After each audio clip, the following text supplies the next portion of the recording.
նշեցի պարոն նախարար, որ հանրային հնչեղություն էր ստացել Ադրբեջանի նախագահի հայտարարությունը համապատասխան, ուստի շարունակելով սահմանային ընթացակարգերի թեման,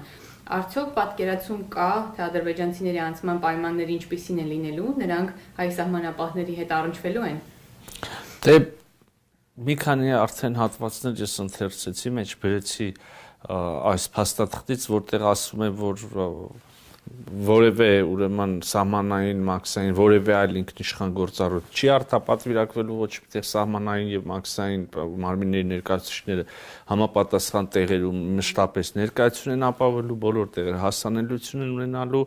եւ խոսեցինք front office, back office-ից, այսինքն կարծում եմ, որ հարցի պատասխանը հնչել է արդեն։ Լավ, մի փոքր ընդլայնենք թեման, բացի միայն թրիփի բաղադրիչից անդրադառնանք ընդհանուր գուցե տարածաշրջանային մյուս նախագծերի հետ դրա փոխկապակցվածությանը կամ ընդլայնմանը հնարավոր է։ Այս կոնտեքստում հարց ենք ստացել կամ մշակված նախագիծ, թե ինչպես է թրիփը կապվելու հյուսիս-հարավ ճանապարհին։ Եվ արդյոք ենթակառուցվածքներն ավելի գնալու են հատվելու, թե խանգարելու տրամաբանությամբ։ Վստահաբար ոչ խանգարելու տրամաբանությամբ, ուրեմն հյուսիս-հարավ մի կողմից եւ մյուս կողմից թրիփ ենթակառուցվածքներ, որոնք ըստ էության արևելք-արևմուտք եւ կամ արևմուտք-արևելք շարժ են ենթադրում, միասին կազմելու են խաչմերուկ, այսինքն այն խաղաղության խաչմերուկը, որի տեսլականը մենք ունենք եւ կիսվել ենք աշխարհի եւ հայաստանյան հանրության հետ։ Արդյոք ԱՄՆ պետքարտուղար Մարկո Ռուբիոյի հետ քննարկումներում անդրադարձել եք թրիփին Թուրքիայի հնարավոր ներգրավմանը, եթե այո, ապա որն է պատկերացվող մասնակցության ձևաչափը։ Ուրեմն թրիփին Թուրքիայի ներգրավում չենք քննարկել ամերիկյան կողմի հետ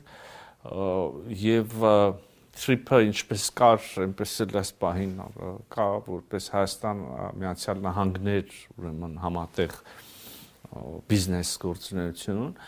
Միևնույն ժամանակ իհարկե լայն ավելի համատեքստում, ապա շրջափակման համատեքստում, եթե դիտարկենք, իհարկե ակնհայտ է, որ միայն Հայաստան-Ադրբեջան ապա շրջափակմամբ, սահմանի բացմամբ, երկաթուղու վերագործմամբ, ուրեմն այդ ենթադրյալ Ասիա-Եվրոպական միություն մեծ լոգիստիկ նոր անցումը չի ստեղծվի, չի ապահովի, Հայաստանի ապա շրջափակումն էլ ամբողջական չի լինի, գիտեք Թուրքիայի հետ խոսակցությունը վաղուց կա այս ուղղությամբ, բավականին կոնստրուկտիվ խոսակցություն, ես կարծում եմ մոտ ապագայում արդեն շոշափելի առաջընթաց եւ քայլեր կունենանք, բայց իհարկե բոլորիս ընկալումն այն է, որ ապրանք բեռները կամ ծառայությունները կամ մարդիկ Ասիայից կարող են գալ, ասենք, Ադրբեջան, այնուհետև Հայաստանի տարածք թրիփի ենթակառուցվածքներով, Նախիջևանից կրկին երասխով Հայաստան, եթե երկաթուղու մասին ենք խոսում, եւ եթե Գյումրի-Կարսը չվերագործարկվի, հաստատ այդ բեռները չեն կարող այդ ճանապարհով գնալ Թուրքիայի տարածքով Եվրոպա կամ հակառակ ուղղությունով։ Հետեւաբար տրամաբանական է, որ Թուրքիան այս ապաշրջափակման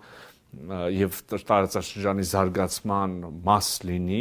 բայց ոչ կոնկրետ թրիփի մասով եւ ամերիկյան կողմի հետ դա չենք քննարկել։ Այսինքն թրիփի շարունակության հարցը էլի նույն տրամաբանությամբ է լինելու, բայց հնչեցնենք նաեւ արդյոք քննարկվել է թրիփին Ռուսաստանի մասնակցության հնարավորությունը եւ արդյոք ԱՄՆ-ն տեսնում է նման հնարավորություն։ Եվ կրկին ոչ չի քննարկվել, թրիփի շրջանակները մեծ հաշվով արդեն բավականին պարզ են, բայց նաև կրկին մեծ ապաշրջափակում բոլոր հարևաններին, անմիջական կամ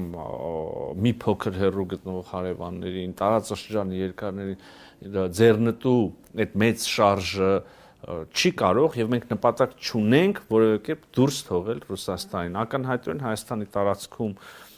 Ռուսաստանը տարբեր ենթակառուցվածքներում ներկայություն ունի, նույն երկաթուղիներում եւ սա Ռուսաստանի համար եւս կրկին թրիփում ոչ, բայց թրիփի շարունակություն, թրիփին առնչվող ուրեմն այլ գործունեություն, կապ, համագործակցություն կարող է նաև ստեղծվել Ռուսաստանի Դաշնության համար։ Պարոն պաշտպան նախարարի նույն կոնտեքստում լրագրողը վկայակոչում է վարչապետ Նիկոլ Փաշինյանի հայտարարությունը հարավկովկասյան երկաթուղիների կողմից կոնցեսիոն պարտավորությունների կատարման մասով նա ընդգծել էր, որ եթե ռուսական կողմը չկարողանա իրականացնել անհրաժեշտ ներդրումներն ու վերանորոգումները, ապա Հայաստանի կառավարությունը պատրաստ է ինքնուրույն իրականացնել այս գործառույթը, արդյոք ՌԴ-ից արձագանք կա։ Եթե այո, խնդրում եմ լրագրողը նշել, թե ինչ բնույթի։ Դե անկեղծ ասած, ես չեմ կարծում, որ սա արձագանք ենթադրող հայտարարություն է վարչապետի կողմից, կամ առաջարկ կա, կամ խնդրանք, կամ բան, ներկայացվել է Հայաստանի Հանրապետության քաղաքական ուրեմն եւ տնտեսական տեսլականը նույն ենթակառուցվածքների մասում եւ այժմ անհրաժեշտ է, որ այդ Երասխի, Գյումրու այդ բացակայող կտորները, կրկին եթե երկաթուղի մասին ենք խոսում, արագ վերականգնվեն, սա փոխանցվել է ռուսական կողմին, ընկերությանը եւ կարծում եմ, որ այդպես էլ պետքա լինի, կրկին եթե ոչ, այսինքն մենք արձագանքի չեմ կարծում, որ սպասում ենք կամ պատասխանի, դա պետք է իրականացվի, եթե ոչ, ապա ինչպես եւ ինքներդ մեջ բերեցիք, այդ ժամանակ այլ սցենարներ կարող են լինել։ Ինչպես տեսել ենք նախկինում տարբեր պայմանավորվածությունների կամ համաձայնությունների գալու դեպքում հանրային հարց է հնչում, թե արդյոք կան դրանց իրականացման երաշխիքներ, հիմա լրագրողներից հարց ունենք, արդյոք կան երաշխիքներ, որ այս պայմանավորվածությունները կյանքի կկոչվեն, իսկ դրանք չկյանքի կոչվելու պայմաններում, որոնք են մեխանիզմները։ Դե ես անկեղծ ասած չեմ հասկանում հավերժ այս երաշխիքներ, երաշխավորներ գտնելու, երաշխավորներին հղում անելու մոլուցքը, այսինքն դա գիտենք, որ բազմաթիվ պայմանագրերում հստակ երաշխավորող երկրներ են նշված եւ դա ամենևին չի փրկել այդ պայմանագրերին խախտվելուց ընդորում շատ կոպիտ։ Հետեւաբար մենք ուրիշ ճանապարհով ենք գնում, ոչ թե գտնում ենք երկրներ եւ նրանց անունները գրում ենք որպես երաշխավոր կամ երաշխիք, այլ փորձում ենք Եվ ոնց հասկանում եմ, սա նաև մեր մյուս գործընկերների մոտեցումն է եւ հարևանների, այլ փորձում ենք այնպիսի փոխշահավետ համագործակցության հարաբերությունների մեխանիզմ ստեղծել, այնպես գծել այս ամբողջ համակարգը, որ իր գործունեությունը լինի շահավետ բոլոր հնարավոր մասնակիցների համար, Հայաստանի համար, Ադրբեջանի համար, Միացյալ Նահանգների համար եւ այս հենց այս փոխշահապետությունն է, որ պետք է ապահովի երկարակեցությունը, կենսունակությունը եւ նաեւ գիշեք ես այս նույն բանը ասել եմ նաեւ խաղաղության պայմանագրի նախաստորագրելուց հետո եւ այդ համատեքստում եւ նույն սկզբունքով ենք առաջնորդվում։